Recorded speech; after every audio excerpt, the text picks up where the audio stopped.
ಸೃಷ್ಟಿ ಮಾಡಿರುವಂತಹ ಜಗದ್ಗುರು ಬ್ರಹ್ಮರ್ಷಿ ಪಿತಾಮಹ ಪತ್ರಿಷಿ ಮತ್ತು ಸಹ ಸಂಸ್ಥಾಪಕರಾದಂತಹ ಸ್ವರ್ಣಮಾಲ ಪತ್ರಿಯವರಿಗೆ ಆತ್ಮ ಪ್ರಣಾಮಗಳು. ನನ್ನ ಹೆಸರು ರಾಮು ಅಂತ. ನಾನು ಈ ಪಿರಮಿಡ್ ಸ್ಪಿರಿಚುವಲ್ ಸೊಸೈಟೀಸ್ ಮೂವ್ಮೆಂಟ್ ಜೊತೆಗೆ ಪ್ರಯಾಣ ಮಾಡ್ತಾ 22 ವರ್ಷ ಆಯಿತು, 22 ಇಯರ್ಸ್. ಈ ಧ್ಯಾನಕ್ಕೆ ಮೊದಲು ನನ್ನ ಜೀವನ ಬಹಳ ಬಹಳ ಡಿಫ್ರೆಂಟ್ ಆಗಿತ್ತು. ಧ್ಯಾನದ ನಂತರ ನನ್ನ ಜೀವನ ತುಂಬ ಬದಲಾಯಿತು ಅಂತ ಹೇಳ್ಬೋದು.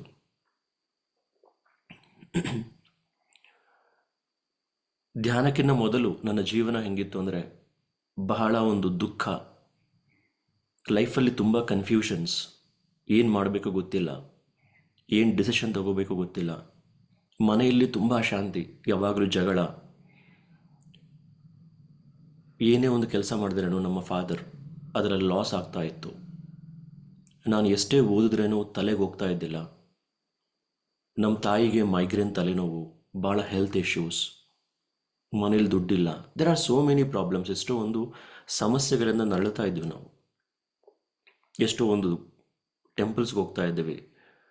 ನಾನು ಒಂದೇ ದೇವರಲ್ಲದೆ ಈವನ್ ಚರ್ಚ್ಗೂ ಹೋಗ್ತಾ ಇದ್ದೆ ನಾನು. ಆ ಚರ್ಚು ಜೀಸಸ್ ಭಾಳ ಪವರ್ಫುಲ್ ಅಂತೇಳಿ ಎಲ್ಲ ಒಂದು ಟೆಂಪಲ್ಸ್ಗೆ ಹೋಗ್ತಾ ಇದ್ದೆ, ಈ ಒಂದು ಕಷ್ಟಗಳಿಂದ ನಾನು ಹೊರಗಡೆ ಬರಬೇಕು ಅಂತ. ಬಿಕಾಸ್ ಗೊತ್ತಿಲ್ಲ ಏನು ಮಾಡಬೇಕು ಅಂತ ಗೊತ್ತಿಲ್ಲ, ಯಾರು ದಾರಿ ತೋರಿಸ್ತಾರಂತ ಗೊತ್ತಿಲ್ಲ. ಯಾರೋ ದೇವ್ರನ್ನ ಬೇಡ್ಕೋಬೇಕು, ಅವ್ರು ಬಂದು ನಮ್ಮನ್ನು ಕಾಪಾಡ್ತಾರೆ. ದೇವ್ರ ನಿಷ್ಠೆಯಿಂದ ನಾವು ಪೂಜೆ ಮಾಡಿದ್ರೆ ಸಾಕು, ಅವ್ರು ಬಂದು ನಮ್ಮನ್ನು ಕಾಪಾಡ್ತಾರೆ. ಬಿಕಾಸ್ ಅದೇ ಒಂದು ಸಾಧಾರಣವಾಗಿ ನಮಗೆ ಇವಾಗಿರೋ ಒಂದು ಮೆಂಟಾಲಿಟಿ. ಸೊ ಇಂಥ ಒಂದು ಜೀವನದಲ್ಲಿ ನಾವು ಹೋಗ್ತಾ ಇದ್ವಿ, ಆ ಒಂದು ಪಯಣದಲ್ಲಿ ನಾವು ಸಾಗ್ತಾ ಇದ್ವಿ. ನನಗೂ ತುಂಬ ಚೆನ್ನಾಗಿ ಓದ್ಕೊಂಡು ಡಾಕ್ಟರ್ ಆಗಬೇಕಂತಿತ್ತು. ಯಾಕಂದರೆ ನಮ್ಮ ತಾಯಿಗೆ ಒಂದು 25 ವರ್ಷದಿಂದ ಮೈಗ್ರೇನ್ ತಲೆನೋವಿತ್ತು. ಎಷ್ಟೋ ಡಾಕ್ಟರ್ಸ್ ಹತ್ರ ಅವ್ರಿಗೆ ನಾವು ತೋರಿಸಿದ್ವಿ, ಎಲ್ಲೂ ತಲೆನೋವು ಅನ್ನೋದು ಕಡಿಮೆ ಆಗಿಲ್ಲ ಅವ್ರಿಗೆ. ಚೆನ್ನಾಗಿ ಓದ್ಕೊಂಡು ಡಾಕ್ಟರ್ ಆಗಬೇಕು, ಎಲ್ಲರಿಗೂ ಒಂದು ಸೇವೆ ಮಾಡಬೇಕು, ನಮ್ಮ ತಾಯಿ ಥರ ಯಾರು ನರಳಬಾರ್ದು ಅಂತ ಎಷ್ಟು ಗಂಟೆ ನಾನು ಓದಿದ್ರೇನೋ ಏನೂ ನೆನಪಿರ್ತಾ ಇದ್ದಿಲ್ಲ, ಎಲ್ಲ ಮರ್ತೋಗ್ತಾ ಇದ್ದೆ. ಆ್ಯಂಡ್ ಮನೆಯಲ್ಲಿ ಬಿಕಾಸ್ ನಾವು ತುಂಬ ಮಾಂಸಾಹಾರಿಗಳೇ, ನಾವು ಧ್ಯಾನಕ್ಕಿಂತ ಮೊದಲು ವಾರ ವಾರ ಮಾಂಸ ನಾವು ಅಂದರೆ ನಮ್ಮ ತಂದೆಯವರು ತೊಗೊಂಬಂದರೆ ನಾವೆಲ್ಲ ಮಾಂಸ ಅದೆಲ್ಲ ಕುಕ್ ಮಾಡ್ಕೊಂಡು ತಿಂತಾ ಇದ್ವಿ. ಅದರಿಂದ ಏನಾಗ್ತಿತ್ತು ಅಂದರೆ ಬಹಳ ಬಹಳ ಒಂದು ಸಿಟ್ಟು ಅನ್ನೋದು ಇರ್ತಾ ಇತ್ತು. ಮನೆಯಲ್ಲಿ ಒಂದು ಅಂಡರ್ಸ್ಟ್ಯಾಂಡಿಂಗ್ ಅನ್ನೋದು ಇರ್ತಾ ಇದ್ದಿಲ್ಲ. ಏನೇ ಒಂದು ಡೆಸಿಷನ್ ತೊಗೋಬೇಕಾದ್ರೇನೋ ಅಥವಾ ಏನೇ ಒಂದು ಮಾತು ಬಂದ್ರೇನೋ ಇಲ್ಲ ನಂದೇ ಗೆಲ್ಲಬೇಕು, ನಾನು ಹೇಳ್ದಂಗೆ ಆಗಬೇಕು ಅನ್ನೋ ಒಂದು ಮನೋಭಾವ ಇರ್ತಿತ್ತು. ಅಷ್ಟೊಂದು ನೆಗೆಟಿವಿಟಿ. ಯಾರಾದರೂ ಬೈದ್ರೇನೋ ಅವ್ರು ಎದಕ್ಕೆ ಬೈತಿದ್ದಾರೆ, ಒಳ್ಳೇದಕ್ಕೆ ಬೈತಿದ್ದಾರಾ ಅಥವಾ ಕೆಟ್ಟದಕ್ಕೆ ಬೈತಿದ್ದಾರಾ, ಅದರಿಂದ ಏನು ಕಲಿಬೇಕು ಅನ್ನೋ ಒಂದು ಆಲೋಚನೆಯೂ ಇಲ್ಲ. ನಾನು ಹೇಳ್ದಂಗೆ ನಡಿಬೇಕು ಅನ್ನೋ ಒಂದು ದೃಕ್ಪಥ ಅನ್ನೋದಿರ್ತದೆ. ನಾನ್ ವೆಜಿಟೇರಿಯನ್ ಅಥವಾ ನಾನ್ ವೆಜ್ ಫುಡ್ ತಿನ್ನೋದ್ರಿಂದ ಹಂಗೆಲ್ಲ ಆಗ್ತಾಯಿತ್ತು. ಬಹಳ ಜಗಳ ಆಗ್ತಾಯಿತ್ತು ಮನೆಯಲ್ಲಿ. ಸೊ ನನಗೆಷ್ಟು ಅಂದರೆ ಬಹಳ ಇನ್ಫೀರಿಯಾರಿಟಿ ಕಾಂಪ್ಲೆಕ್ಸ್. ಎಷ್ಟು ಓದಿದ್ರೇನು ತಲೆಗೆ ಹೋಗ್ತಾ ಇದ್ದಿಲ್ಲ. Almost mathematics, science, English subjects almost fail ಮಾರ್ಕ್ಸೇ. 100ಕ್ಕೆ ಯಾವಾಗಲೂ 20, 25, 27, 30 ಬರ್ತಾಯಿತ್ತು ಮಾರ್ಕ್ಸ್ ಯಾವಾಗಲೂ ನನಗೆ. ಬಟ್ ಆದರೂ ಪ್ರತಿದಿನ 6 ಗಂಟೆ, 7 ಗಂಟೆ, 8 ಗಂಟೆ ಓದ್ತಾನೆ ಇದ್ದೆ, ಚೆನ್ನಾಗಿ ಓದ್ಕೊಂಡು ಡಾಕ್ಟರ್ ಆಗಬೇಕು ಅಂತ. ಸೊ ಎಷ್ಟು ಓದಿದ್ರೇನು ನೆನಪಿರ್ತಾ ಇದ್ದಿಲ್ಲ, ಒಂದು ಕಾನ್ಫಿಡೆನ್ಸ್ ಅನ್ನೋದು ಇರ್ತಾ ಇದ್ದಿಲ್ಲ. ಒಂದು 10 ಜನದ ಮುಂದೆ ಹೋಗಿ ಕಾನ್ಫಿಡೆಂಟಾಗಿ ಮಾತಾಡಬೇಕಂದ್ರೂ ಆಗ್ತಾ ಇದ್ದಿಲ್ಲ. ಅಷ್ಟು ಒಂದು ಲೋನ್ಲಿಯಾಗಿರ್ತಿದ್ದೆ ಯಾವಾಗಲೂ. ಒಳಗಡೆನೇ ಕನ್ಫ್ಯೂಷನ್. ನಾನು ಮಾತಾಡಿದ ಇನ್ನೊಬ್ರಿಗೆ ಇಷ್ಟ ಆಗುತ್ತಾ ಇಲ್ಲ, ಒಂದು ಕನ್ಫ್ಯೂಷನ್. ಏನಾದರೂ ಸ್ಟೆಪ್ ಹಾಕಬೇಕಂದ್ರೆ ಒಂದು ಹೆಜ್ಜೆ ಮುಂದೆ ಹಾಕೋಣ ಅಥವಾ ಹಿಂದೆ ಬರೋಣ, ಒಂದು confusion. Low very low confidence. ಹಿಂಗಿತ್ತು ನನ್ನ ಜೀವನ ಅನ್ನೋದು. ಸೊ ನನಗೆ PUCಯಲ್ಲಿ ಅಂದರೆ ಡಾಕ್ಟರ್ ಆಗಬೇಕಂದ್ರೆ ನನಗೆ ಸೈನ್ಸ್ ತೊಗೋಬೇಕು PUCಯಲ್ಲಿ. ಅದರಿಂದ ಮತ್ತು ನಾನು CET ಎಕ್ಸಾಮ್ ಬರೆದು MBBS ಆ ಕಡೆ ಹೋಗೋಣ ಅಂತ ಎಷ್ಟು ಗಂಟೆ ಓದಿದ್ರೇನೋ ನನಗೆ 10th ಸ್ಟ್ಯಾಂಡರ್ಡಲ್ಲಿ ಸೆಕೆಂಡ್ ಕ್ಲಾಸು ಬಂದಿಲ್ಲ ನನಗೆ. ಕೇವಲ 44% ಬಂದಷ್ಟೇ. ಓನ್ಲಿ 44 ಪಾಯಿಂಟ್ ಸಮಥಿಂಗ್, 45% ಅಂದ್ಕೊಳ್ಳಿ ಅಪ್ರಾಕ್ಸಿಮೇಟ್ಲಿ. ಸೆಕೆಂಡ್ ಕ್ಲಾಸು ಬಂದಿಲ್ಲ. ಇದರಿಂದ ನನಗೆ ಸೈನ್ಸಲ್ಲಿ ಸೀಟ್ ಸಿಗ್ಲಿಕ್ಕೆ ಒಂದು ಅವಕಾಶವೂ ಇದ್ದಿಲ್ಲ. ಸೊ ಅದರಿಂದ MBBS ಅನ್ನೋದು ಹೋಯಿತು. ಇನ್ನೂ ಲೈಫು ಇನ್ನೂ ಡಿಪ್ರೆಷನಲ್ಲಿ ಹೋಯಿತು. ಏನಪ್ಪ ಎಷ್ಟು ಚೆನ್ನಾಗಿ ಎಲ್ಲರೂ ಓದ್ಕೊತಿದ್ದಾರೆ, ಎಲ್ಲರೂ ಒಳ್ಳೆ ಮಾರ್ಗದಲ್ಲಿ ಹೋಗ್ತಿದ್ದಾರೆ. ನಾನು ಶ್ರದ್ಧೆಯಿಂದ ಎಷ್ಟೋ ಒಂದು ಸಿನ್ಸಿಯರ್ ಎಫರ್ಟ್ಸ್ ಆಗ್ತಾಯಿದ್ದೀನಿ. ಬಟ್ ಯಾಕೆ ನನಗೆ ಒಳ್ಳೆ ಮಾರ್ಕ್ಸ್ ಬರ್ತಾ ಇಲ್ಲ, ಯಾಕೆ ತಲೆಗೆ ಹೋಗ್ತಾ ಇಲ್ಲ ನನಗೆ ಅನ್ನೋದೊಂದು ಭಾಳ ಡಿಪ್ರೆಷನಲ್ಲಿ ಹೋದೆ ನಾನು. ಸೊ ಹಿಂಗಿದ್ದಾಗ ನಮ್ಮ ಮನೆಯಲ್ಲಿ ಸ್ವಲ್ಪ ಈವನ್ ಫಿನಾನ್ಷಿಯಲ್ ಕಂಡೀಷನು, ಈವನ್ ಫೈನಾನ್ಸಿಗೆ ಭಾಳ ಕಷ್ಟ ಆಯಿತು. ಮನೆ ನಡೆಸೋದಕ್ಕೂ ಒಂದು ಕಷ್ಟ ಆಯಿತು. ಆ ಒಂದು ಟೈಮಲ್ಲಿ ನಮ್ಮ ತಂದೆಯವ್ರಿಗೂ ಒಂದು ಜಾಂಡೀಸ್ ಬಂದು ಮನೇಲಿ ಬಿದ್ಕೊಂಡ್ಬಿಟ್ರು. ಮನೇಲಿ ಇನ್ನು ಅವ್ರಿಗೆ ಹೆಲ್ತ್ ಹುಷಾರಿದ್ದಿಲ್ಲ. ಇನ್ನು ಮನೆ ನಡಿಬೇಕು ಅಂದರೆ ದುಡ್ಡು ಬೇಕು. ಸೊ ಅದಕ್ಕೆ ನಾನು ಇನ್ನು ಸ್ಟಡೀಸ್ ಬಿಟ್ಟೆ. ಇನ್ನು ಎಷ್ಟು ಓದಿದ್ರೇನೋ ನಮಗೆ ತಲೆಗೆ ಹೋಗ್ತಾ ಇಲ್ಲ, ಇನ್ನು ಓದೋದು ಬೇಡ ಅಂತೇಳಿ ನಮ್ಮ ಮನೆ ಪಕ್ಕದವ್ರನ್ನ ಕೇಳಿದೆ, ಏನಾದರೂ ಕೆಲಸ ಇದೆಯಾ ನನಗೆ ಅಂತ. ಸೊ ಅವರು, ನಾವು ಬಳ್ಳಾರಿಯಲ್ಲಿದ್ವಿ ಆಗ. ಅವರು ನಮ್ಮ ಒ ಪಿ ಡಿ ಹಾಸ್ಪಿಟಲ್ ಇದೆ, ಒ ಪಿ ಡಿ ಹಾಸ್ಪಿಟಲಲ್ಲಿ ಒಂದು ವಾಚ್ಮ್ಯಾನ್ ಕೆಲಸ ಇದೆ, ಮಾಡ್ತೀರಾ ಅಂತ ಹೇಳಿದ್ರು ಅವರು. ಓಕೆ ಸರ್ ಮಾಡ್ತೀನಿ ಅಂತೇಳಿ ಆ ವಾಚ್ಮ್ಯಾನ್ ಕೆಲಸಕ್ಕೆ ಹೋಗಿ ಜಾಯ್ನ್ ಆದೆ ನಾನು. ಆಲ್ಮೋಸ್ಟ್ ಒಂದು 20-25 ದಿನ, ಕ್ಲೋಸ್ ಟು 1 ಮಂತ್ ಮಾಡಿದೆ ನಾನು ಆ ಒಂದು ವಾಚ್ಮ್ಯಾನ್ ಕೆಲಸ. ಬಟ್ ಅಲ್ಲಿಗೂ ನನಗೆ ಆ ಕೆಲಸ ಇಷ್ಟ ಆಗಿಲ್ಲ. ಯಾಕಂದರೆ ಅದೇ ಒ ಪಿ ಡಿ ಒಂದು ಮೆಡಿಕಲ್ ಕಾಲೇಜ್, ಅದು ಪ್ಲಸ್ ಹಾಸ್ಪಿಟಲ್ ಎಲ್ಲ ಇದೆ. ಅದೇ ಒಂದು ಒ ಪಿ ಡಿ ಕಾಲೇಜಲ್ಲಿ ಒಂದು ಡಾಕ್ಟರ್ ಆಗಿ ಬರಬೇಕು ನಾನು, ಒಂದು ಚೆನ್ನಾಗಿ ಬಂದು ಸೇವೆ ಮಾಡಬೇಕು, ಎಲ್ಲರೂ ನರಳಬಾರ್ದು, ಈ ಥರ ಒಂದು ಒಳ್ಳೆ ಆ, ನಾನು ಡಾಕ್ಟರಾಗಿ ಬರಬೇಕು ಅನ್ನೋ ಒಂದು ಡ್ರೀಮ್ಸ್ ನಾನು ಕಾಣ್ತಾ ಇದ್ದೆ. ಅಂಥ ಒಂದು ಡ್ರೀಮ್ಸಲ್ಲಿದ್ದವು ನಾನು. ಲೈಫ್ ಏನಾಯಿತು,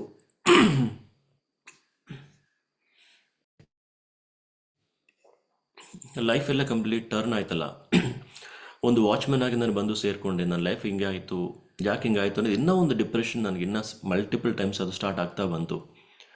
ಸೊ ಅದೇ ಒಂದು ಟೈಮಲ್ಲಿ, ಜಸ್ಟ್ ಒಂದು 2 ವಾರದ ಕೆಳಗಡೆ, ಆ ಒಂದು ಟೈಮಲ್ಲಿ ನನ್ನ ಫ್ರೆಂಡ್ಸು ಧ್ಯಾನ ಕಲ್ತಿದ್ರು. ಅವರು ಆಲ್ಮೋಸ್ಟ್ ನಾವೆಲ್ಲ ಕಂಬೈನ್ ಸ್ಟಡಿ ಮಾಡ್ತಾ ಇದ್ವಿ. ಎಕ್ಸಾಮ್ಸ್ ಎಲ್ಲ ಆದಮೇಲೆ ಅವರು ಪಿರಮಿಡ್ಗೆ ಹೋಗ್ತಾ ಇದ್ರು. ಜಸ್ಟ್ ಒಂದು 2 ವೀಕ್ಸ್ ಆಗಿತ್ತು. ನಾನೇ ಸ್ವಲ್ಪ ಜಾಬ್ ಸರ್ಚ್ ಮಾಡಬೇಕು ಅಂತ ನಾನು ಒಬ್ಬಡಿಯಲ್ಲಿ ಆ ಒಂದು ವಾಚ್ಮ್ಯಾನ್ ಕೆಲಸ ಮಾಡ್ತಾ ಇದ್ದೆ. ನನ್ನ ಫ್ರೆಂಡ್ಸ್ ಬಂದವರೆಲ್ಲ, ರಾಮು ನಾವೆಲ್ಲ ಧ್ಯಾನ ಕಲ್ತಿದ್ದೀವಿ, ನೀನು ಬಂದು ಧ್ಯಾನ ಮಾಡು, ಪಿರಮಿಡ್ಗೆ ಹೋಗ್ತಾ ಇದ್ದೇವೆ ನಾವು ಅಂತ ಹೇಳಿದ್ರು ಅವರು. ನಾನು ಅಂದ್ಕೊಂಡೆ ಮೇ ಬಿ ಇವರು ಅಂದರೆ ಡಿಫ್ರೆಂಟ್ ವೇಯಲ್ಲಿ ಹೋಗ್ತಿದ್ದಾರಾ, ಈ ಧ್ಯಾನ ಅನ್ನೋದು ಯಾಕೆ, ನನಗೆ ಇಷ್ಟು ಪ್ರಾಬ್ಲಮ್ಸ್ ಇದೆ, ಈ ಧ್ಯಾನ ಅಂದರೆ ಏನು, ನನಗೆ ಅದ್ರ ಬಗ್ಗೆ ಇಂಟ್ರೆಸ್ಟು ಒಂದು ಇಲ್ಲ. ಫಸ್ಟ್ ಆಫ್ ಆಲ್ ನನಗೆ ದುಡ್ಡು ಬೇಕು, ಮನೆ ನಡಿಬೇಕು, ಹಂಗಿತ್ತು ಪರಿಸ್ಥಿತಿ.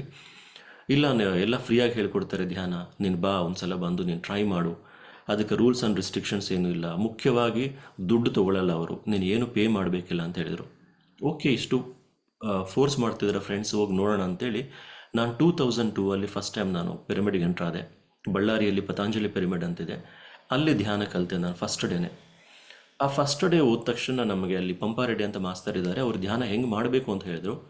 ಆ ಧ್ಯಾನ ಹೆಂಗೆ ಮಾಡಬೇಕು ಅಂತ ಕಲಿತ ಮೇಲೆ ಅಲ್ಲೆಲ್ಲ ಒಂದು ಬೀರುವಾ ಇತ್ತು. ಆ ರ್ಯಾಕಲ್ಲಿ ಎಲ್ಲ ಒಂದು ಬುಕ್ಸ್ ಇಟ್ಟಿದ್ರು. ನಾನು ಬುಕ್ಸ್ ಎಲ್ಲ ನೋಡ್ತಾ ಇದ್ದೆ ಅಲ್ಲಿ, ಜಸ್ಟ್ ದೂರ ನಿಂತ್ಕೊಂಡು. ಅವ್ರು ಹೇಳಿದರು, ಪಂಪಾರೆಡ್ಡಿ ಅನ್ನೋ ಮಾಸ್ತರ್ ಹೇಳಿದರು, ನಿಮ್ಗೆ ಯಾವುದಾದ್ರೂ ಬುಕ್ ಇಷ್ಟ ಆದರೆ ತೊಗೊಳ್ಳಿ, ಓದ್ರಿ, ಓದಿದ್ದಾದಮೇಲೆ ನೀವು ಬುಕ್ಸ್ ಅಲ್ಲೇ ಇಡಬೇಕು ಅಂತ ಹೇಳಿದರು. ಆಯ್ತಂತೇಳಿ ನಾನು ಜಸ್ಟ್ ಒಂದು ಬುಕ್, ರ್ಯಾಂಡಮ್ ಆಗಿ ಒಂದು ಬುಕ್ ತೊಗೊಂಡೆ. ಆ ಬುಕ್ ಹೆಸರು ಧ್ಯಾನಂ ಶರಣಂ ಗಚ್ಚಾಮಿ ಅಂತ. ಯಾಕೆ ಓಕೆ ನೋಡೋಣ ಅಂತ ಜಸ್ಟ್ ಆ ಬುಕ್ಕು ರ್ಯಾಂಡಮ್ ಆಗಿ ನಾನು ಈ ಥರ ತಿರುಗಿಸ್ದೆ.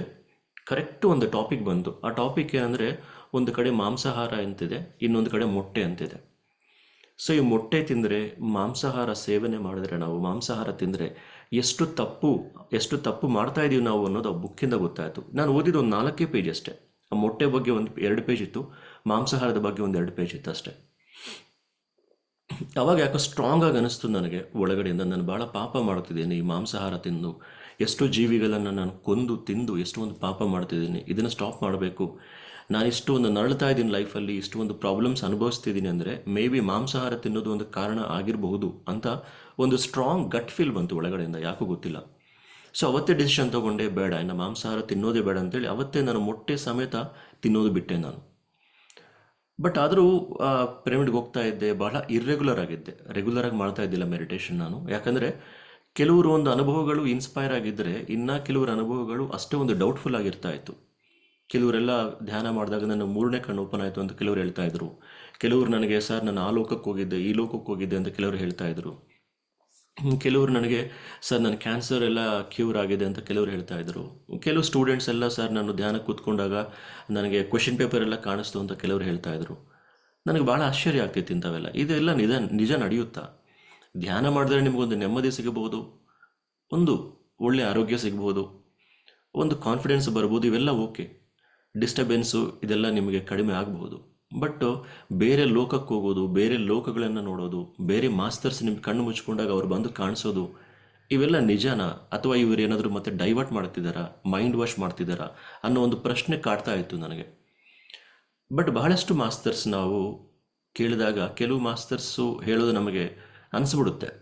ಅಂದರೆ ನಮಗೆ ಥರ್ಡ್ ಎಕ್ಸ್ಪೀರಿಯನ್ಸಸ್ ಇಲ್ಲ ಅಂದ್ರೇನು, ಆಸ್ಟ್ರಲ್ ಟ್ರಾವೆಲ್ ಎಕ್ಸ್ಪೀರಿಯನ್ಸಸ್ ಇಲ್ಲ ಅಂದ್ರೇನು, ನಿಜವಾಗಲೂ ಒಬ್ಬ ಮಾಸ್ತರ್ ಅನುಭವಿಸಿ ಹೇಳಿದಾಗ ಮೇ ಬಿ ಇದು ನಿಜಾನೇ ಆಗಿರಬಹುದು. ನಿಜ ತಾಡೆ ಅನ್ನೋದು ಒಂದು ಇದೆ, ಒಂದು ಆಸ್ಟ್ರಲ್ ಟ್ರಾವೆಲ್ ಅನ್ನೋದು ಒಂದು ಇದೆ ಅಂತ ನಮಗನ್ಸುತ್ತೆ. ಯಾಕಂದರೆ ಅನುಭವದಿಂದ ಹೇಳಿದಿರುವಂಥ ಒಂದು ಮಾತುಗಳಿಗೆ ಅಷ್ಟು ಪವರ್ ಇರುತ್ತೆ. ಕೆಲವರು ಒಂದು ಮಾತುಗಳು ಮೇ ಬಿ ನಿಜ ಇರಬಹುದೇನೋ ಅಂತಲೂ ಒಂದು ಭಾಳ ಒಂದು ಕನ್ಫ್ಯೂಷನ್ ಇತ್ತು ನನಗೆ. ಓಕೆ, ಅದು ಬಿಟ್ಬೇಡ, ಫಸ್ಟು ಧ್ಯಾನ ಮಾಡ್ತಾ ಹೋಗೋಣ ಅಂತೇಳಿ ಒಂದಿನ ಮಾಡೋದು, ಒಂದು 4-5 ದಿನ ಬಿಡೋದು, ಈ ಥರ ಇರ್ರೆಗ್ಯುಲರ್ ಆಗಿದ್ದೆ. ಬಟ್ ಆ ಥರ ಕೇಳ್ತಾ ಕೇಳ್ತಾ ಎಷ್ಟೋ ಒಂದು ಕ್ಲಾಸಸ್ನ ಪ್ರತಿ ವಾರ ವಾರ ಕೇಳ್ತಾ ಕೇಳ್ತಾ ಕೇಳ್ತಾ ಧ್ಯಾನ ನಾವು ಸಿನ್ಸಿಯರಾಗಿ ಮಾಡಬೇಕು ಅನ್ನೋದೊಂದು ಅರ್ಥ ಆಯಿತು ನನಗೆ. ಯಾಕಂದರೆ ಸೇಮ್ ನಂತರನೇ ಒಬ್ಬ ಮಾಸ್ತರು ಹೈದರಾಬಾದಿಂದ ಅವರು ಬಂದಿದ್ದರು, ಸೌಮ್ಯ ಅಂತ. ಅವರು ಸೇಮ್ ಪರಿಸ್ಥಿತಿ. ಅವರು ಒಂದು ಮೆಡಿಕಲ್ ಫೀಲ್ಡ್ಗೆ ಹೋಗಬೇಕು ಅಂತ ಎಷ್ಟೋ ಗಂಟೆಗಳು ಓದಿದ್ರೇನು ಅವರು ಒಂದು ಮೆಡಿಕಲ್ ಸೀಟನ್ನು ಸಿಗಲ್ಲ. ಅವರು ಬಹಳ ಡಿಪ್ರೆಷನಲ್ಲಿ ಹೋಗ್ತಾರೆ. ಅಂಥವ್ರು ಮತ್ತೆ ಧ್ಯಾನಕ್ಕೆ ಬಂದು ಯಾವ ಥರ ಅವ್ರು ಪ್ರೋಗ್ರೆಸ್ ಆದರು ಅನ್ನೋ ಅವರ ಒಂದು ಅನುಭವ ನನ್ನನ್ನು ಟ್ರಿಗ್ಗರ್ ಮಾಡಿತು. ಆವಾಗ ನಾನು ಚೆನ್ನಾಗಿ ಮಾಡೋಣ, ಮೆಡಿಟೇಷನ್ ಸಿನ್ಸಿಯರಾಗಿ ಮಾಡೋಣ ಅಂತೇಳಿ ಮತ್ತೆ ಧ್ಯಾನವನ್ನು ಪ್ರತಿದಿನ 3 ಗಂಟೆ ಧ್ಯಾನ ಮಾಡ್ತಾ, ನೆಕ್ಸ್ಟ್ ಮತ್ತೆ ನಾವು ಸಂಡೇ ಬಂದರೆ ಪ್ರತಿದಿನ, ಅಂದರೆ ಪ್ರತಿ ವಾರ ಸಂಡೇ ಇನ್ನು ಕಾಲೇಜ್ ಏನಿರಲ್ಲ ಅಂಥ ಒಂದು ಟೈಮಲ್ಲಿ ಮತ್ತೆ 12 ಅವರ್ಸ್ ಧ್ಯಾನ ಮಾಡ್ತಾ, ಧ್ಯಾನವನ್ನು ಭಾಳ ಸಿನ್ಸಿಯರಾಗಿ ಮಾಡ್ತಾ ಬಂದೆ ನಾನು. ಇನ್ನು ಓದಲೇಬಾರ್ದು ಅಂದ್ಕೊಂಡಿದ್ದೆ ನಾನು. ಒಂದ್ಸಲ ಟ್ರೈ ಮಾಡೋಣ, ಮತ್ತೆ MBBS ಇಲ್ಲ ಅಂದರೆ ಸೈನ್ಸ್ ಮೆಡಿಕಲ್ ಸೈಡ್ ಹೋಗಿಲ್ಲ ಅಂದರೆ ಇಂಜಿನಿಯರಿಂಗ್ ಸೈಡ್ ಹೋಗೋಣ ಅಂತೇಳಿ ಮತ್ತೆ ನಾನು ಡಿಪ್ಲೊಮಾ ತೊಗೊಂಡೆ. ಡಿಪ್ಲೊಮಾ ನನಗೆ ಫ್ರೀ ಸೀಟ್ ಸಿಗಲಿಲ್ಲ ಬಹಳ, ಯಾಕಂದರೆ ಕಡಿಮೆ ಮಾರ್ಕ್ಸ್ ಇರೋದ್ರಿಂದ ಎಲ್ಲೂ ಫ್ರೀ ಸೀಟ್ ಸಿಗಲಿಲ್ಲ. ಮತ್ತು ನಾನು ಹಣ ಪೇ ಮಾಡಿ ಪೇಮೆಂಟ್ ಸೀಟ್ ತೊಗೋಬೇಕಾಯಿತು. ಸೊ ಆ ಪೇಮೆಂಟ್ ಸೀಟ್ ತೊಗೊಂಡು ನಾನು ಓದೋದು ಸ್ಟಾರ್ಟ್ ಮಾಡಿದೆ. ಬಟ್ ಯಾವಾಗ ಧ್ಯಾನವನ್ನು ಸಿನ್ಸಿಯರಾಗಿ ನಾನು ಸ್ಟಾರ್ಟ್ ಮಾಡಿದ್ನೋ, ಮಾಂಸಾಹಾರ ತಿಂದು, ಅಂದರೆ ಮಾಂಸಾಹಾರ ತಿನ್ನೋದು ಬಿಟ್ಟು ಯಾವಾಗ ನಾನು ಧ್ಯಾನ ಸಿನ್ಸಿಯರಾಗಿ ತೊಗೊಂಡು, ನನಗೆ ಡಿಪ್ಲೊಮಾ ಫಸ್ಟ್ ಸೆಮಿಸ್ಟರಲ್ಲೇ ನನಗೆ ಡಿಸ್ಟಿಂಕ್ಷನ್ ಬಂತು. ಎಕ್ಸ್ಪೆಕ್ಟು ಮಾಡಿದ್ದಿಲ್ಲ ನನಗೆ. ನಾನೊಂದು ಫಸ್ಟ್ ಕ್ಲಾಸ್ ಬರ್ತೀನಿ ಅನ್ನೋದು ಥಾಟ್ ಇದ್ದಿಲ್ಲ ನನಗೆ. ಬಟ್ ಫಸ್ಟ್ ಸೆಮಿಸ್ಟರಲ್ಲಿ ನಾನು ಡಿಸ್ಟಿಂಕ್ಷನ್ ನೋಡಿದೆ. ಆವಾಗ ನನಗೆ ಗೊತ್ತಾಯಿತು ಧ್ಯಾನದಲ್ಲಿ ಇಷ್ಟು ಪವರ್ ಇದೆಯಾ ಅಂತ.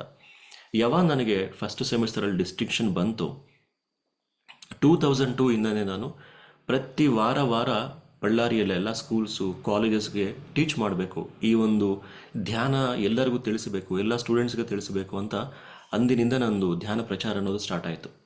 ಯಾವಾಗ ನನಗೆ ಒಳ್ಳೆ ಮಾರ್ಕ್ಸ್ ಬಂತೋ, ನಾನು ಹೇಳಿದ್ದು ಫಸ್ಟ್ ಪರ್ಸನ್ ನಮ್ಮ ತಾಯಿಗೆ, ಅಮ್ಮ ನೀನು ಧ್ಯಾನ ಮಾಡು, ಮಾಂಸಾಹಾರವನ್ನು ಬಿಟ್ಟು ನೀನು, ಮಾಂಸ ತಿನ್ನೋದು ಬೇಡ, ಮಾಂಸ ಬಿಟ್ಟು ಧ್ಯಾನ ಮಾಡು ಅಂತ ಹೇಳಿದೆ. ಅವ್ರಿಗೂ ಮೈಗ್ರೇನ್ ಭಾಳ ತಲೆನೋವಿತ್ತು. ಅವರು ಯಾವಾಗ ಧ್ಯಾನ ಮಾಡಿದ್ರು, ಪ್ರತಿದಿನ 3 ಗಂಟೆ ಅವರು ಧ್ಯಾನ ಮಾಡ್ತಾಯಿದ್ರು.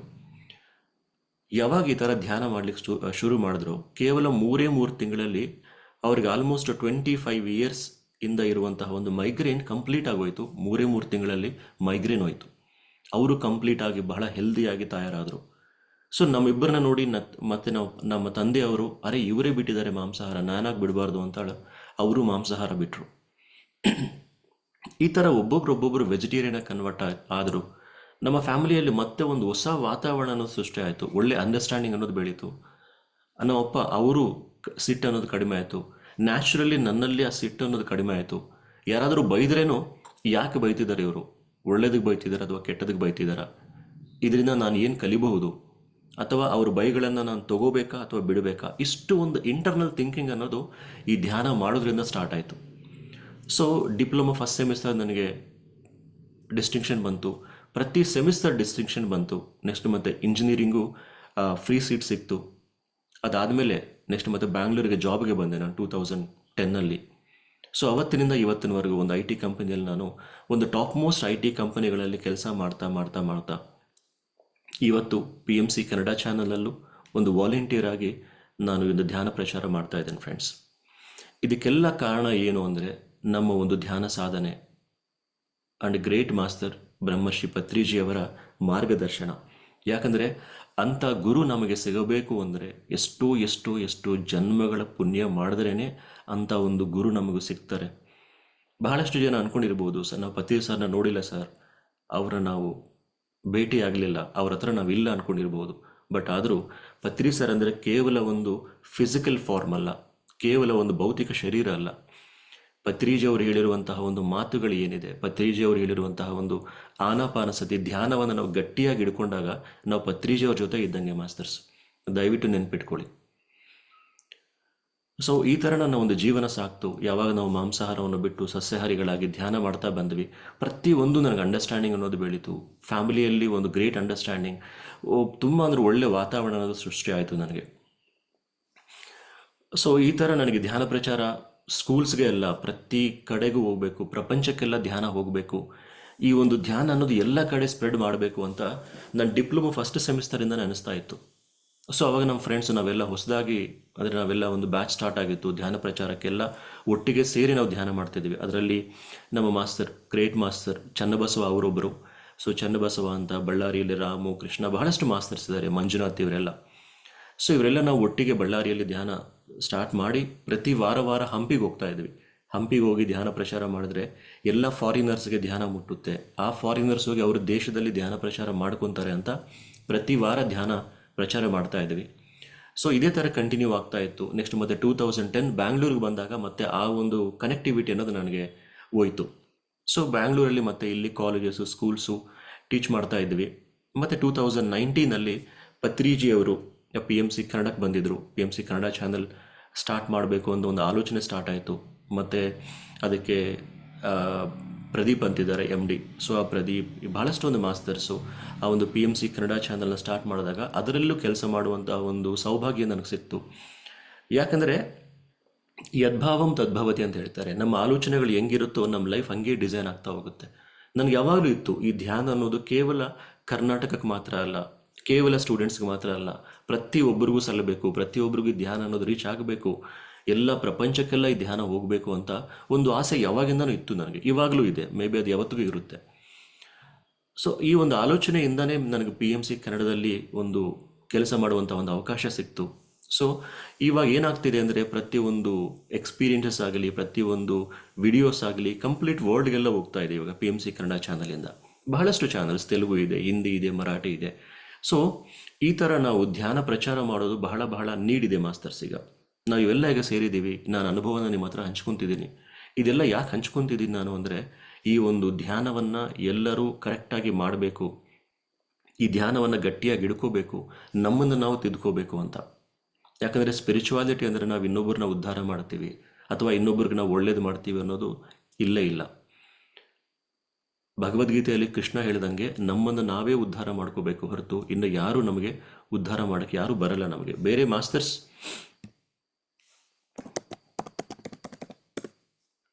ಸೊ ಬೇರೆ ಗುರುಗಳಾಗಲಿ ಮಾಸ್ಟರ್ಸ್ ಆಗಲಿ ನಮಗೆ ಮಾರ್ಗದರ್ಶಕರಾಗಿರ್ತಾರೆ ಹೊರತು ನಮ್ಮ ದಾರಿಯಲ್ಲಿ ನಾವೇ ನಡಿಬೇಕು ಮಾಸ್ಟರ್ಸ್. ನೆಕ್ಸ್ಟ್ ಮತ್ತೆ ಇವಾಗ ನಾನು ಎಷ್ಟೋ ಒಂದು ಕಡೆ ನೋಡ್ತಾ ಇದ್ದೀನಿ, ಈವನ್ ಬಹಳಷ್ಟು ಜನ ಆ ಧ್ಯಾನ ಈ ಧ್ಯಾನ ಅಂತ different types of meditation techniques ಬಂದಿದೆ. ಈಗ ಪತ್ರಿಜಿ ಅವರು ಹೇಳಿದ್ದಾರೆ, ಇರೋದು ಒಂದೇ ಒಂದು ಮಾರ್ಗ, ಇರೋದು ಒಂದೇ ಒಂದು ಸತ್ಯ, ಇರೋದು ಒಂದೇ ಒಂದು ಧ್ಯಾನ ವಿಧಾನ, ಅದೇ ಆನಾಪಾನಸತಿ, ಶ್ವಾಸದ ಮೇಲೆ ಗಮನ. ದಯವಿಟ್ಟು ಆ ಒಂದು ಧ್ಯಾನ ಪದ್ಧತಿಯನ್ನು ಮಾತ್ರ ಇಟ್ಕೊಳ್ಳಿ, ಬೇರೆ ಯಾವುದೂ ಬೇಡ. ಲಿಟ್ರಲಿ ಹೇಳ್ತಿದ್ದೀನಿ, ಬೇರೆ ಯಾವುದೂ ಬೇಡ. ಯಾಕಂದರೆ ಬಹಳ ಫಾಸ್ಟೆಸ್ಟ್ ರೂಟು, ಬಹಳ ಸಿಂಪಲ್ ರೂಟು, ಬಹಳ ಈಸಿಯೆಸ್ಟ್ ಮೋಸ್ಟ್ ಪವರ್ಫುಲ್ ಮೆಡಿಟೇಷನ್ ನಮಗೆ ಆನಾಪಾನಸತಿ ಪತ್ರಿಜಿಯವರು ನಮ್ಗೆ ಆಲ್ರೆಡಿ ಕೊಟ್ಟಿದ್ದಾರೆ. ಸೊ ಅಂತಹ ಒಂದು ಧ್ಯಾನ ಪದ್ಧತಿಯನ್ನು ನಾವು ಹಿಡ್ಕೊಂಡು ಧ್ಯಾನ ಸಾಧನೆ ನಾವು ಮಾಡಬೇಕು ಮಾಸ್ತರ್ಸ್. ಯಾಕಂದರೆ ಎಷ್ಟೇ ಒಂದು ಕಲಿಬೇಕು ಲೈಫಲ್ಲಿ, ನಾವು ಈ ಪ್ರಪಂಚಕ್ಕೆ ಅಥವಾ ಈ ಭೂಮಿ ಮೇಲೆ ನಾವು ಯಾಕೆ ಬಂದಿದ್ದೀವಿ ಅಂದರೆ ನಮ್ಮನ್ನು ನಾವು ಪ್ರೋಗ್ರೆಸ್ ಮಾಡ್ಕೊಳ್ತಾ, ನಮ್ಮನ್ನು ನಾವು ಡೆವಲಪ್ ಮಾಡ್ಕೊತಾ ಈ ಒಂದು ಅನುಭವದ ಜ್ಞಾನವನ್ನು ಎಲ್ಲರಿಗೂ ಕೊಡಲಿಕ್ಕೆ. ಸೊ ಇಂತಹ ಒಂದು ಜ್ಞಾನ ಪಡಿಬೇಕು ಅಂದರೆ ಒಂದು ಒಳ್ಳೆ ಧ್ಯಾನ ಮಾರ್ಗ, ಧ್ಯಾನವನ್ನು ಮಾಡಿ ನಮ್ಮಲ್ಲಿ ನಾವು ಆಳವಾಗಿ ಹೋದಾಗ ಪ್ರತಿಯೊಂದು ಸಿಚುವೇಶನ್ಸ್ ನಮಗೆ ಹೊರಗಡೆ ಅರ್ಥ ಆಗ್ಲಿಕ್ಕೆ ಸ್ಟಾರ್ಟ್ ಆಗುತ್ತೆ. ಸೊ ಅಂದರೆ ನಮ್ಮ ಬಗ್ಗೆ ನಾವೇನು ಅರ್ಥ ಮಾಡ್ಕೋಬೇಕಂದ್ರೆ, ಕೇವಲ ನಾನು ಶರೀರ ಅಲ್ಲ, ಕೇವಲ ನಾನು ಮನಸ್ಸಲ್ಲ, ನಾನು ಬುದ್ಧಿ ಅಲ್ಲ, ನಾನು ಒಂದು ಆತ್ಮ ಸ್ವರೂಪ, ನಾನು ಒಂದು ಐ ಆಮ್ ಎ ಸೋಲ್ ಅಂತ ನಾವು ಯಾವಾಗ ಅರ್ಥ ಮಾಡ್ಕೊತೀವೋ ಪ್ರತಿ ಒಬ್ಬರಲ್ಲೂ ನಿಮಗೆ ಎಲ್ಲೂ ನೆಗೆಟಿವಿಟಿ ಅನ್ನೋದು ಕಾಣಿಸಲ್ಲ. ನಾವು ಧ್ಯಾನ ಮಾಡ್ತಾ ಇದ್ದೀವಿ, ಎಷ್ಟೋ ಒಂದು ಸಾಧನೆ ಮಾಡ್ತಾ ಇದ್ದೀವಿ, ಎಷ್ಟೋ ಪ್ರಚಾರ ಮಾಡ್ತಾ ಇದ್ದೀವಿ, ಬಟ್ ಆದರೂ ಕಂಪ್ಲೇಂಟ್ಸ್ ಮಾಡ್ತಾ ಇದ್ದೀವಿ. ತಿಳ್ಕೊಳ್ಳಿ, ಯಾವಾಗ ನಾವು ಕಂಪ್ಲೇಂಟ್ ಮಾಡ್ತೀವೋ we lose so much of energy.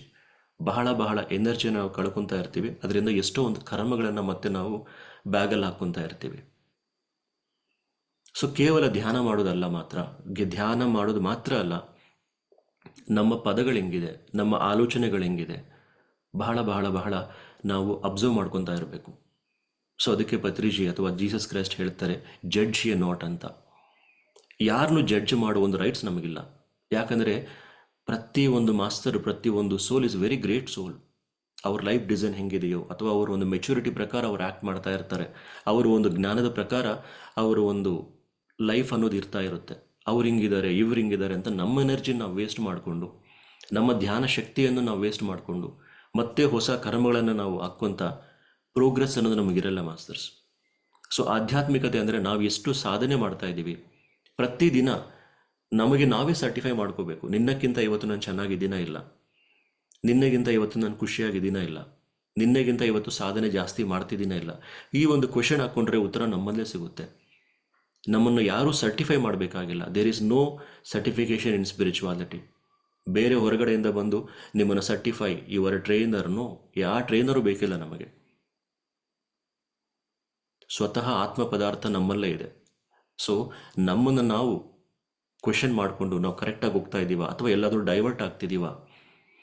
So ಈ ಜಡ್ಜ್ ಎ ನಾಟ್ ಅನ್ನೋದು ಬಹಳ ಬಹಳ ಇಂಪಾರ್ಟೆಂಟ್. ಈ ಒಂದು ಫಾರ್ಮುಲಾ ನಾವು ಹಿಡ್ಕೊಂಡಿವಂದರೆ ಎಷ್ಟೋ ಡೆವಲಪ್ ಆಗ್ತೀವಿ ಸ್ಪಿರಿಚುವಾಲಿಟಿಯಲ್ಲಿ. ನೀವು ನೋಡಿ, ಮತ್ತೆ ಎಲ್ಲೋ ಒಂದು ನಮ್ಮ ಕಡೆ ಆ ಒಂದು ಕ್ವೆಶನ್ ಬರ್ತಾ ಇರುತ್ತೆ ನಮಗೆ, ಇಲ್ಲ ಅವರಿಂದ ಹಿಂಗಾಯಿತು, ಅದು ಹಿಂಗಾಗಿತ್ತು, ಇದು ಹಿಂಗಾಗಿತ್ತು ಅಂತ. ನನ್ನ ಜೀವನಕ್ಕೆ ನಾನೇ ಸೃಷ್ಟಿಕರ್ತನೋ ಅನ್ನೋ ಒಂದು ವರ್ಡ್ ನೀವು ಲೈಫಲ್ಲಿ ಇಟ್ಕೊಂಡಿದ್ದೀರಿ ಅಂದರೆ ಎಷ್ಟೋ ಒಂದು ಪ್ರೋಗ್ರೆಸ್ ಆಗ್ತೀರಿ ಸ್ಪಿರಿಚುವಾಲಿಟಿಯಲ್ಲಿ. ಅದು ನನ್ನ ಅನುಭವನೂ ಸಹ. ಯಾಕಂದರೆ ಧ್ಯಾನಕ್ಕೆ ಬಂದ ಮೇಲೂ ಬಹಳ ಒಂದು ಪ್ರಾಬ್ಲಮ್ಸ್ ಬಂದಿತ್ತು. ಪ್ರಾಬ್ಲಮ್ಸ್ ಅನ್ನೋದು ನಾನು ಹೇಳಲಿಕ್ಕೆ ಇಷ್ಟ ಇಲ್ಲ, ಪದ ಬಳಸಲ್ಲ. ಬಹಳ ಚಾಲೆಂಜಸ್ ಬಂತು ಧ್ಯಾನಕ್ಕೆ ಬಂದ ಮೇಲೇನು.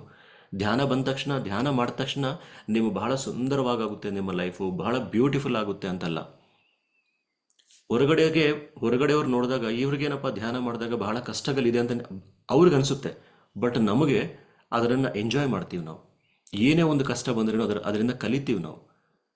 ಏನೇ ಒಂದು ಬಂದ್ರೇನು ಈ ಒಂದು ಕಷ್ಟ ಬಂದಿದೆ, ಇದನ್ನು ಆಕ್ಸೆಪ್ಟ್ ಮಾಡೋ ಗುಣ ಇವಾಗ ನನ್ನಲ್ಲಿ ಇದೆಯೇ ಇಲ್ಲ. ನಾನು ಎಷ್ಟೋ ಒಂದು ಒಳ್ಳೇದು ಮಾಡಿದ್ರೆ ಅವ್ರು ನಾನು ಕೆಟ್ಟದ್ದು ಮಾಡ್ತಾ ಇದ್ದಾರೆ, ಬಟ್ ಆದರೂ ಅವ್ರನ್ನ ಆಕ್ಸೆಪ್ಟ್ ಮಾಡೋ ಒಂದು ಎಬಿಲಿಟಿ ನನಗಿದೆಯೇ ಇಲ್ಲ. ಇಂಥರ ಒಂದು ಕ್ವೆಶನ್ಸ್ ನಮ್ಮಲ್ಲಿ ಸ್ಟಾರ್ಟ್ ಆಗುತ್ತೆ. ಯಾವಾಗ ಈ ಥರ ಕ್ವೆಶನ್ಸ್ ಎಲ್ಲ ಸ್ಟಾರ್ಟ್ ಆಗುತ್ತೋ ಲೈಫ್ ಭಾಳ ಬ್ಯೂಟಿಫುಲ್ ಆಗುತ್ತೆ ಫ್ರೆಂಡ್ಸ್. ಪ್ರತಿಯೊಂದು ಪ್ರಾಬ್ಲಮಿಂದನೂ ನಾವು ಕಲಿತೀವಿ, ಪ್ರತಿಯೊಂದು ಚಾಲೆಂಜಿಂದನೂ ನಾವು ಕಲಿತೀವಿ, ಎಷ್ಟೋ ಪ್ರೋಗ್ರೆಸ್ ಆಗ್ತಾ ಹೋಗ್ತೀವಿ ನಾವು. ಸೊ ನಮ್ಮೊಳಗಡೆ ನಮಗೆ ಹ್ಯಾಪಿನೆಸ್ ಬಂತು ಅಂದರೆ it's nothing but you are progressing. ನಾವು ಪ್ರೋಗ್ರೆಸ್ ಆಗ್ತಿದ್ದೀವಿ ಅಂತ ಲೆಕ್ಕ. ಸೊ ನಾವು ಹೊರಗಡೆ ಹೋದಾಗ ಇವಾಗ ಲೈಫಲ್ಲಿ ನೋಡಿದಾಗ ಬಹಳಷ್ಟು ಒಂದು ಸಾವಿರಾರು ಲಕ್ಷಾಂತರ ಜನ ಇನ್ನೂ ಹೊರಗಡೆನೇ ಹುಡುಕ್ತಾ ಇದ್ದಾರೆ. ಸಂತೋಷಕ್ಕೋಸ್ಕರ, ಆರೋಗ್ಯಕ್ಕೋಸ್ಕರ, ಮನಃಶಾಂತಿಗೋಸ್ಕರ ಹೊರಗಡೆ ತಿರುಗ್ತಾ ಇದ್ದಾರೆ, ಟೆಂಪಲ್ಸ್ಗೆ ಹೋಗ್ತಾ ಇದ್ದಾರೆ. ಆ ಪೂಜೆ ಈ ಪೂಜೆ ಅಂತ ಸಾವಿರಾರು ರೂಪಾಯಿಗಳು ಟೆಂಪಲ್ಸ್ಗೆ ಹಾಕ್ತಾ ಇದ್ದಾರೆ. ಆರೋಗ್ಯ ಇಲ್ಲ ಅಂದರೆ ಹಾಸ್ಪಿಟಲ್ಸಲ್ಲಿ ತಿಂಗಳುಗಟ್ಟಲೆ ಹಾಸ್ಪಿಟಲ್ಸಲ್ಲಿ ಇರ್ತಾರೆ. ಆದರೆ ಆರಾಮಾಗಿ ಒಂದು ಗಂಟೆ ಧ್ಯಾನ ಮಾಡಪ್ಪ ಅಂದರೆ ಮಾಡ್ತಾ ಇಲ್ಲ ಬಹಳಷ್ಟು ಜನ. ಬಟ್ ಆದರೂ ನಮ್ಮ ಪಿರಮಿಡ್ ಮಾಸ್ಟರ್ಸ್, ನಮ್ಮೆಲ್ಲರ ಕರ್ತವ್ಯ ಏನು ಅಂದರೆ ಪ್ರತಿಯೊಬ್ಬರಿಗೂ ಈ ಆನಾಪಾನಸತಿ ಧ್ಯಾನ ಮಾಡಿ ಸಸ್ಯಾಹಾರಿಗಳಾಗಿ ಪಿರಮಿಡ್ ಎನರ್ಜಿನ ಉಪಯೋಗ ಮಾಡ್ಕೊಳ್ಳಿ ಅನ್ನೋ ಒಂದು ಸಂದೇಶವನ್ನು ತಿಳಿಸುವ ಜವಾಬ್ದಾರಿ ನಮ್ಮೆಲ್ಲರಿಗೂ ಇದೆ. ಅವ್ರು ಮಾಡ್ತಾರಾ ಬಿಡ್ತಾರಾ ಅದು ನಮಗೆ ಸಂಬಂಧ ಇಲ್ಲ. ಬಟ್ ನಮಗೆ ತಿಳಿದಿರುವಂತಹ ಜ್ಞಾನವನ್ನು ಹಂಚಲೇಬೇಕು ಈಗ. ಯಾಕಂದರೆ ಅಂತಹ ಒಂದು ಕಂಡೀಷನಲ್ಲಿ ನಾವಿದ್ದೀವಿ. ಎಷ್ಟೋ ಒಂದು ಅನಾಹುತಗಳಾಗ್ತಿದೆ, ಎಷ್ಟೋ ಒಂದು ಯುದ್ಧಗಳು ನಡೀತಾ ಇದೆ ಭೂಮಿ ಮೇಲೆ. ಸೊ ಪ್ರತಿಯೊಬ್ಬರಿಗೂ ಒಂದು ಮಿನಿಮಮ್ ಬ್ಯಾಲೆನ್ಸಿಂಗ್ ಆಫ್ ಮೈಂಡ್ ಅನ್ನೋದಿಲ್ಲ. ಸಂತೋಷ ನಮ್ಮಲ್ಲೇ ಇದೆ, ಆರೋಗ್ಯ ನಮ್ಮಲ್ಲೇ ಇದೆ, ಪ್ರತಿಯೊಂದು ನಮ್ಮಲ್ಲೇ ಇದೆ. ನಮ್ಮೊಳಗಡೆ ನಾವು ಹೋಗಬೇಕು. ಅದಕ್ಕೆ ಸರಿಯಾದ ಮಾರ್ಗ ಜನಕ್ಕೆ ಸಿಗ್ತಾ ಇಲ್ಲ ಫ್ರೆಂಡ್ಸ್.